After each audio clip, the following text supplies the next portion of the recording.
Last updated January 15, 2018, 11,571 by Munyarad Zimasco Midlands Bureau. Kwekwe-based chrome smelting company Zimbabwe Mining and Smelting Company Zimasco will at month-end be weaned off judicial management after almost 2 years under Grant Thornton International. Zimasco burns in financial political storm. Zimasco creditors agreed on a scheme of arrangement last month after the giant ferrochrome producer made a turnover of more than $158 million in 16 months. A scheme of arrangement is a court-approved agreement between a company and its shareholders or creditors. It may affect mergers and amalgamations and alter shareholder or creditor rights. In an interview, Zimasco judicial manager Mr. Reggie Sarushera of Grant Thornton International said the ferrochrome producer would be weaned of judicial management on January 31. Zimasco last month invited creditors to deliberate on the scheme of arrangement, which was then passed unanimously. The scheme is expected to reschedule the debt and free up space for capital and recurrent expenditure. We recently had a meeting with Zimasco creditors to discuss the scheme of arrangement. They voted in favor of it.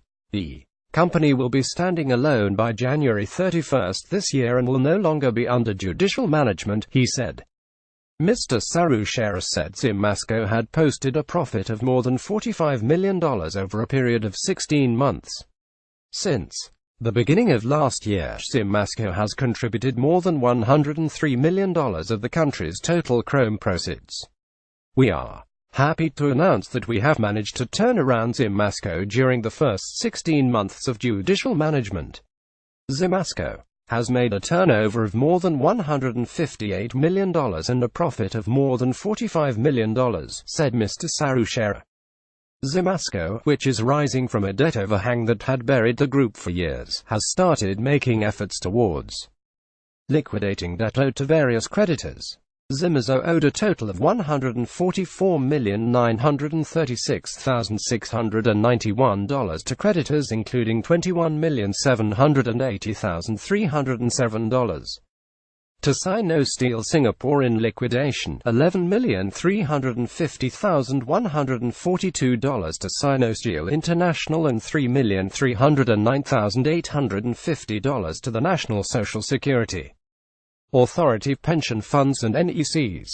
Zimasco owes $34,738,364 to financial institutions, $7,295,513 in retrenchment packages, and $2,787,316 towards salaries and wage arrears 3 months.